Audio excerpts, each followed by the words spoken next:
தழுவி உருவாக்கப்பட்ட கற்பனை. என்ன அர்த்தம்? வரலாறா இல்ல உங்க கற்பனை கதையா? இது எது உண்மை? இது தெரியாம எல்லாரும் தேவர் படம் எடுத்துட்டாரு அப்படின்னா இது ஒரு பெரிய மோசடி இல்லையா?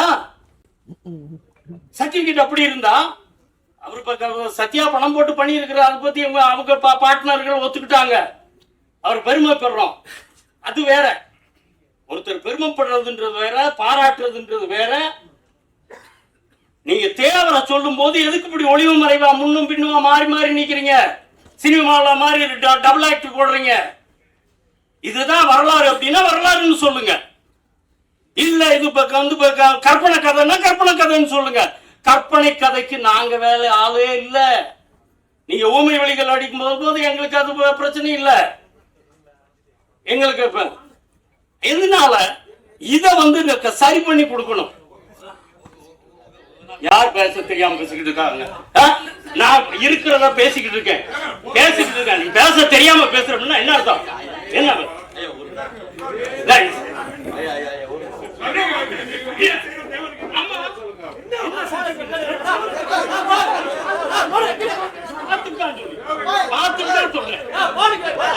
சொல்றேன்.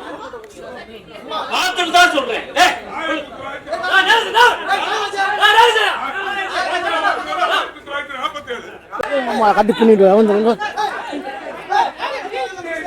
யாரு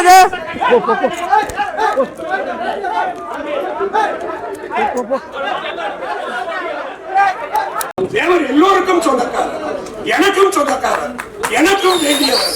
அவரை பார்த்து பல விஷயங்களை கற்றுக்கொண்டேன். தேவரை பத்தி நீ தப்பா பண்ணிட்ட, எதிராக சதி பண்றாங்க. என்ன வார்த்தை? காழ்ப்புணர்ச்சி என்பது இருக்கக்கூடாது நண்பர்களே. காழ்ப்புணர்ச்சி என்பது என்றைக்குமே இருக்கக்கூடாது. திரைப்படம் என்பது வேறு, எழுதுவது என்பது வேறு, பேசுவது என்பது வேறு.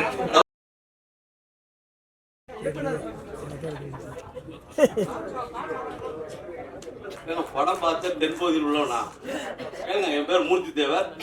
வருடந்தோறும் 25 ஆண்டுகளா பல லட்சம் பேருக்கு பசுமன் தேவர் ஜெயந்திக்கு அன்னதானம் வழங்கி உள்ளேன். என்னை விட யாரும் பேச முடியும்? நான் படம் பார்த்துட்டேன். நான் சொல்லணும், ஐயா அவருடைய ஆதங்கத்தை சொல்லிட்டாங்க. இந்த மேடையில் ஐயாவுக்கு அறிவுரை சொல்றதா கிடையாது. நான் அவர் முன்னாடி வளர்ந்த பையன். என்னுடைய பேர் மூர்த்தி தேவர். படம் பார்த்தேன். அதாவது என்னுடைய தலைமுறைக்கு படம் சரியாக இருக்கு. என்னுடைய தலைமுறை ஏன் பார்வை ஐயாவுடைய வயதுக்கு நான் உணவு வகையிலும் என்னுடைய ஒரு சில விஷயங்களும் என்னுடைய மாறுபட்டுக்கும் ஐயாவுடைய வயது பார்வை அவங்களுடைய எக்ஸாக்டா இருக்கும்னு நினைக்கிறாங்க. சத்தியமா சொல்றேன், எந்த தேவையாலும் இந்த படத்தை எடுக்க முடியாது. நான் ஒன்று சொல்றேன், ஒரு இயக்குனர் ஒரு நிறைய மேடையில வீட்டில் இருக்கக்கூடிய பெரியவர்கள் எல்லாரும் சொன்ன மாதிரி எல்லாருமே பிற சமூகத்துக்காரங்க. சத்தியமா நாங்க வெட்கப்படுறோம். இன்னைக்கு இந்த சமுதாயத்துல நாங்க கோடி கோடியா அன்னதானம் பண்றது, விழாக்கள், இந்த படம் எடுக்கணுங்க அறிவு எங்களுக்கு இருந்துச்சா?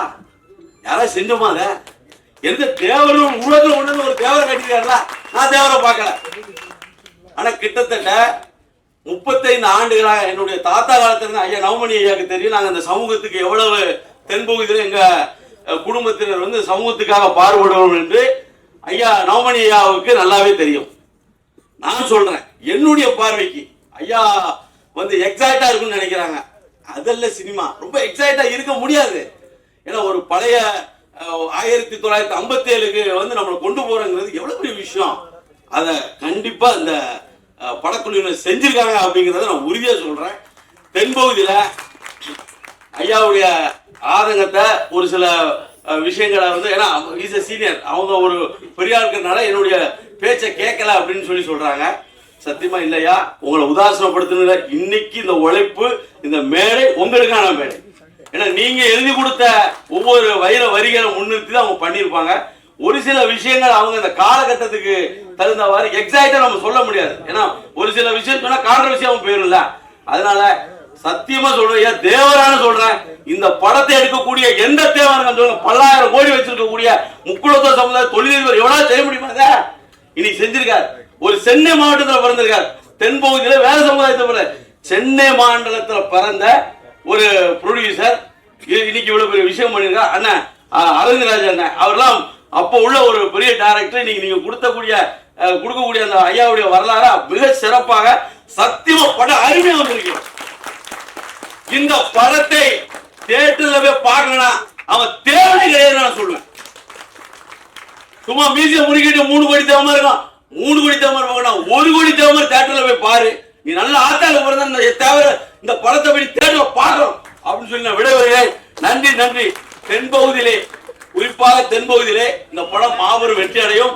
எங்களுடைய முக்குளத்தூர் சமூகம் இந்த படக்குழுவினருக்கு நன்றி கடன் பட்டிருக்கும் என்பதை நான் சொல்லிக்கொண்டு விடைபெறுகிறேன். நன்றி, வணக்கம்.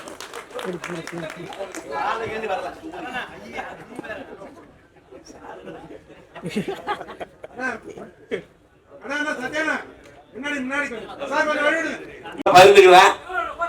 நானும் 1.5 ஆண்டுகளுக்கு முன்பு சொந்த தயாரிப்புல நான் இன்னைக்கு ஒரு சமூகத்தினுடைய தலைவராக சித்தரிக்கப்பட்டவன்.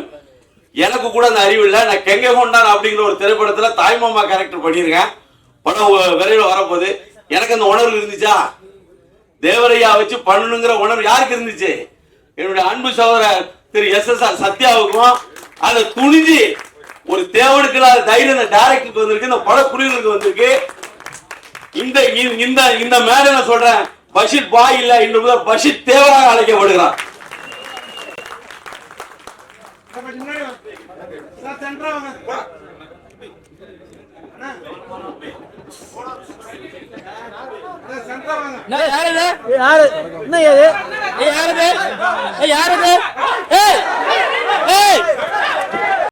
அப்படிப்பட்ட ஒரு மனிதனுக்கு எதிராக சதி செய்கிற வார்த்தையை சொல்லக்கூடாது. தேவர்களுக்கு மட்டும் தேவர் சொந்தக்காரர் அல்ல, அதைத்தான் அவர்கள் நினைத்துக் கொண்டிருக்கிறார்கள். எங்களுக்கு தான் தேவரை தெரியும், எங்களுக்கு தான் தேவரை தெரியும். அது உண்மை அல்ல.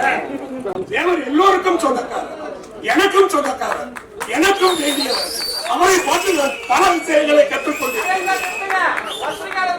தேவரை பத்தி நீ தப்பா பண்ணிட்ட, எதிராக சதி பண்றா என்ன வார்த்தை? காழ்ப்புணர்ச்சி என்பது இருக்கக்கூடாது நண்பர்களே. காழ்ப்புணர்ச்சி என்பது என்றைக்குமே இருக்கக்கூடாது. திரைப்படம் என்பது வேறு, எழுதுவது என்பது வேறு, பேசுவது என்பது வேறு. இல்ல இல்ல, நான் அது சொல்ல அந்த வார்த்தை என்னை தூண்டிவிட்டது. நண்பர்களுக்கு என்னை பற்றி மிகவும் நன்றாக பிரச்சனை வந்து மழை ஆடிட்டு. நான் எத்தனை வருஷமா சினிமால இருக்கேங்கிறது உங்களுக்கு தெரியும். இது என்னோட 41வது வருஷம் சினிமால. என்னுடைய 16வது படம் இந்த தேவர் திருமகளால். எங்கேயுமே நான் இதை தவறா பண்ண மாட்டேன், அது உங்களுக்கு நல்லா தெரியும்.